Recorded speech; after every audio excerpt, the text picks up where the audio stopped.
Hello बच्चों, hi I Purvi. Welcome to our personal tutor channel.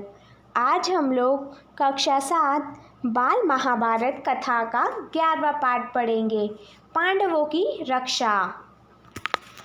पांचों पांडव माता कुंती के साथ वारणावत के लिए चल पड़े। उनके हस्तिनापुर छोड़कर वार्तावन जाने की खबर पाकर नगर के लोग उनके साथ हो गए। बहुत दूर जाने के बाद युधिष्ठिर का कहा मानकर नगरवासियों को लौट जाना पड़ा। दुर्योधन के षड्यंत्र और उससे बचने का उपाय विदुर ने युधिष्ठिर को इस तरह गुप्त भाषा में सिखा दिया था कि जिससे दूसरे लोग समझ ना सके। वारणावत के लोग पांडवों के आगमन की खबर पाकर बड़े खुश हुए और उनके वहां पहुंचने पर उन्होंने बड़े ठाठ से उनका स्वागत किया। जब तक लाख का भवन बनकर तैयार हुआ, पांडव दूसरे घरों में रहते रहे जहां पुरोचन से पहले से ही उनके ठहरने का प्रबंध कर रखा था। लाख का भवन बनकर तैयार हो गया तो पुरोचन उन्हें उसमें ले गया। भवन में प्रवेश करते ही युधिष्ठिर ने उसे खूब ध्यान से देखा। विदुर की बातें उन्हें याद थी। ध्यान से देखने पर युधिष्ठिर को पता चल गया कि घर जल्दी आग लगने वाली चीज़ों से बना हुआ है। युधिष्ठिर ने भीम को भी यह भेद बता दिया, पर साथ ही उसे सावधान करते हुए कहा, यद्यपि यह साफ मालूम हो गया है कि यह स्थान खतरनाक है, फिर भी हमें विचलित नहीं होना चाहिए। पुरोचन को इस बात का जरा भी पता ना लगे कि उसके षड्यंत्र का भेद हम पर खुल गया है। मौका पाकर हम यहाँ से निकल भागना होगा, पर अभी हमें जल्दी से ऐसा कोई काम नहीं करना चाहिए जिससे शत्रु के मन में जरा भी संदेह पैदा होने की संभावना हो। युधिष्ठिर के इस सलाह को भीमसेन सहित सब भाइयों तथा कुंती ने मान लिया। वे उसी लाख के भवन में रहने लगे। इतने में विदुर का भेजा हुआ एक सुरंग बनाने वाला कारीगर वारणावत नगर में आ पहुंचा। उसने एक दिन पांडवों को अकेले में पाकर उन्हें अपना परिचय देते हुए कहा, आप लोगों की भलाई के लिए हस्तिनापुर से रवाना होते समय विदुर ने युधिष्ठिर से सांकेतिक भाषा में जो कुछ कहा था वह बात मैं जानता हूँ। यही मेरे सच्चे मित्र होने का सबूत है। आप मुझ पर भरोसा करें, मैं आप लोगों की रक्षा का प्रबंध करने के लिए आया हूँ। इसके बाद वह कारीगर महल में पहुँच गया और गुप्त रूप से कुछ दिनों में ही उसमें एक सुरंग बना दी। इस रास्ते से पांडव महल के अंदर से नीचे चरदीवारी और गहरी खाई को लांघकर सुरक्षा बेखट्टे बाहर निकल सकते थे। यह काम इतने गुप्त रूप से और इस खूबी से हुआ कि पुरोचन को अंत तक इस बात की खबर ना हो पाई। पुरोचन ने लाख के भवन के द्वार पर ही अपने रहने के लिए स्थान बनवा लिया था। इस कारण पांडवों को भी सारी रात हथियार लेकर चौकन्ना रहना पड़ता था।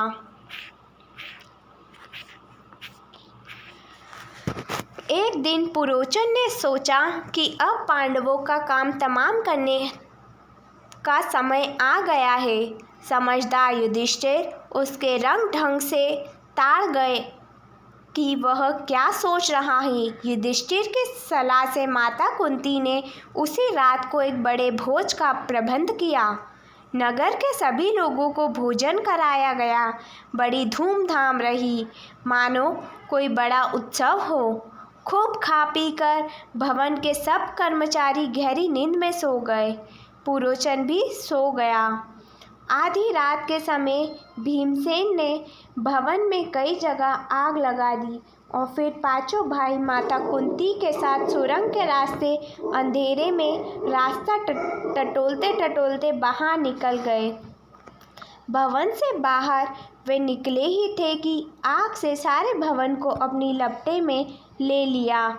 पुरोचन के रहने के मकान में भी आग लग गई। सारे नगर के लोग इकट्ठे हो गए और पांडवों का भवन को भयंकर आग की भेंट होते देखकर हाहाकार मचने लगे। कौरवों के अत्याचार से जनता क्षुब्ध हो उठी और तरह तरह से कौरवों की निंदा करने लगी। लोग क्रोध में अनाप शनाप बकने लगे, हाय हाय तौबा मचाने लगे और उनके देखते देखते सारा भवन जलकर राख हो गया। पुरोचन का मकान और स्वयं पुरोचन भी आग की भेंट हो गए। वारणावत के लोगों ने तुरंत ही हस्तिनापुर में खबर पहुंचा दी कि पांडव जिस भवन में ठहराए गए थे वह जलकर राख हो गया है और भवन में कोई भी जीता नहीं बचा। धृतराष्ट्र और उनके बेटों ने पांडवों की मृत्यु पर बड़ा शोक मनाया। वे गंगा किनारे गए और पांडवों तथा कुंती को जलांजलि दी।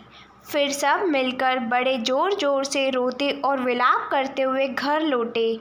परंतु दर्शनीय विदुर ने शोक को मन ही में दबा लिया, अधिक शोक प्रदर्शन ना किया। इसके अलावा विदुर को यह भी पक्का विश्वास था कि पांडव लाख के भवन से बचकर निकल गए होंगे। पितामह भीष्म तो मानो शोक के सागर ही में थे, पर उनको विदुर ने धीरज बंधवाया और पांडवों के बचाव के लिए किए गए अपने सारे प्रबंध का हाल बताकर उन्हें चिंता मुक्त कर दिया। राख के घर को जलता हुआ छोड़कर पांचों भाई माता कुंती के साथ बच निकले और जंगल में पहुंच गए। जंगल में पहुंचने पर भीमसेन ने देखा कि रात पर जगे होने तथा चिंता और भय से पीड़ित होने के कारण चारों भाई बहुत थके हुए हैं। माता कुंती की दशा तो बड़े ही दयनीय थी, बेचारी थक कर चूर हो गई थी। सो महाबली भीम ने माता को उठाकर अपने कंधे पर बैठा लिया और नकुल एवं सहदेव को कमर पर ले लिया। युधिष्ठिर और अर्जुन को दोनों हाथों से पकड़ लिया और वह उस जंगली रास्ते में उन्मत्त हाथी के सामने झाड़ झंखार और पेड़ पौधों को इधर उधर हटाया। वह रोंता हुआ तेजी से चलने लगा। जब वे सब गंगा के किनारे पहुँचे तो वहाँ विदुर की भेजी हुई एक नाव मिली। युधिष्ठिर ने मल्हार से संकेतित प्रश्न करके जांच लिया कि वह मित्र है। वे लोग अगले दिन शाम होने तक चलते ही रहे ताकि किसी सुरक्षित स्थान पर पहुँच जाए। सूरज डूब गया और रात हो चली थी। चारों तरफ अंधेरा छा गया। कुंती और पांडव एक तो थकावट के मारे चूर हो रहे थे, ऊपर से प्यास और नींद भी उन्हें सताने लगी। चक्कर सा आने लगा, एक पग भी आगे बढ़ना असंभव हो गया। भीम के सिवाय और सब भाई वहीं जमीन पर बैठ गए। कुंती से तो बैठा भी नहीं गया। वह दीन भाव से बोली, मैं तो प्यास से मरी जा रही हूँ, अब मुझसे बिल्कुल चला नहीं जाता। धृतराष्ट्र के बेटे चाहे तो भले ही मुझे यहाँ से उठा ले जाए, मैं तो यहीं पड़ी रहूँगी। यह कहकर कुंती वहीं जमीन पर गिरकर बेहोश हो गई। माता और भाइयों का यह हाल देखकर क्षोभ के मारे भीमसेन का हृदय दग्ध हो उठा। वह उस भयानक जंगल में बेधड़ घुस गया और इधर उधर घूम घाम कर उसने एक जलाशय का पता लगा ही लिया। उसने पानी लाकर माता व भाइयों की प्यास बुझाई। पानी पीकर चारों भाई और माता कुंती ऐसे सोए कि उन्हें अपनी सूझबूझ तक ना रही। अकेले भीमसेन मन ही मन कुछ सोचता हुआ चिंतित भाव से बैठा रहा। पांचों भाई माता कुंती के लिए अनेक विघ्न बाधाओं का सामना करते और बड़ी मुसीबतें झेलते हुए उस जंगली रास्ते में आगे बढ़ते ही चले गए। वे कभी माता को उठाकर तेज चलते, कभी थके माथे बैठ जाते, कभी एक दूसरे से होड़ लगाकर रास्ता पार करते। वे ब्राह्मण ब्रह्मचारियों का वेश धरकर एक चक्र नगरी में जाकर एक ब्राह्मण के घर में रहने लगे। माता कुंती के साथ पांचों पांडव एक चक्र नगरी में भिक्षा मांगकर अपनी गुजारा करके दिन बिताने लगे।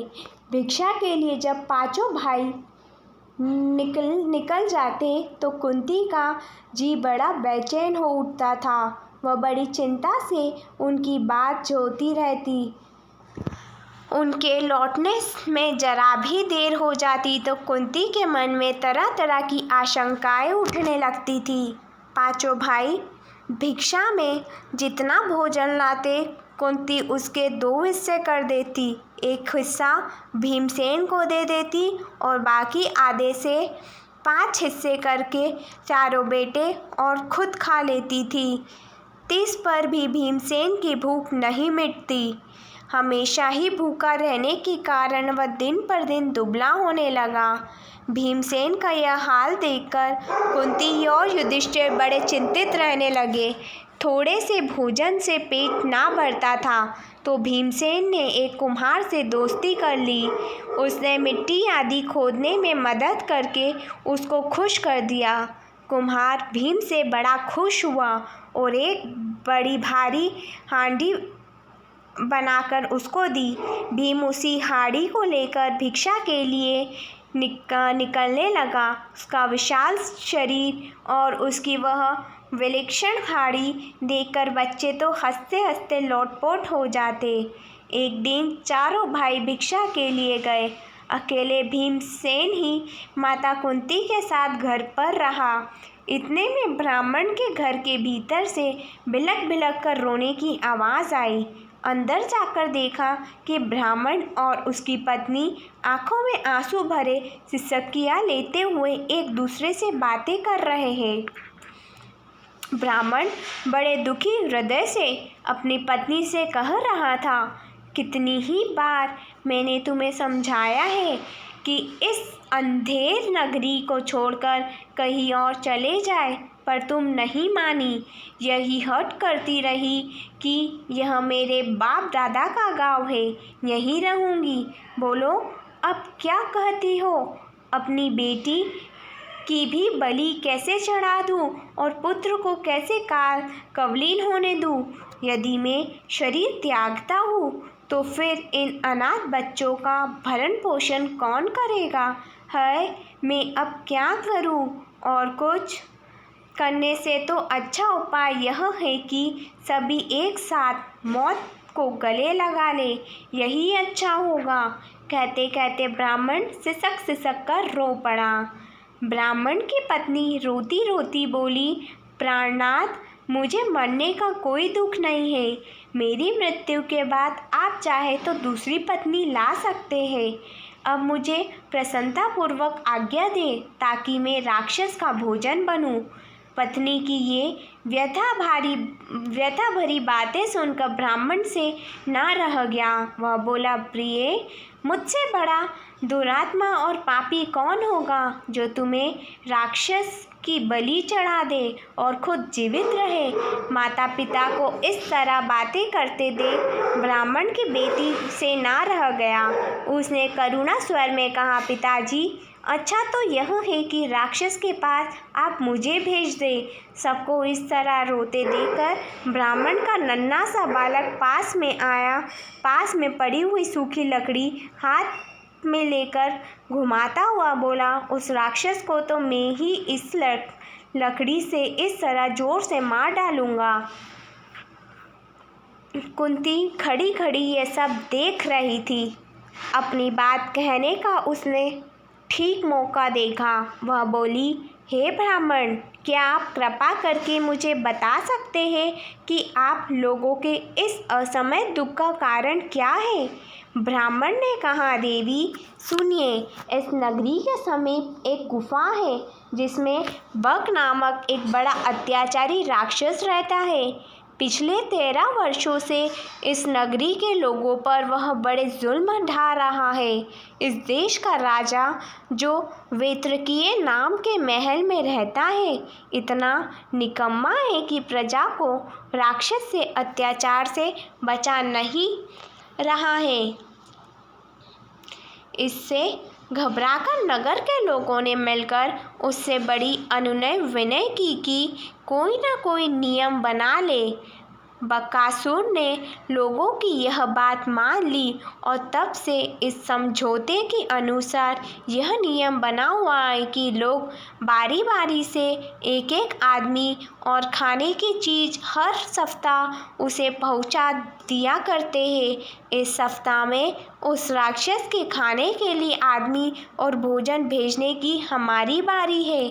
अब तो मैंने यही सोचा कि सबको साथ लेकर ही राक्षस के पास चला जाऊंगा।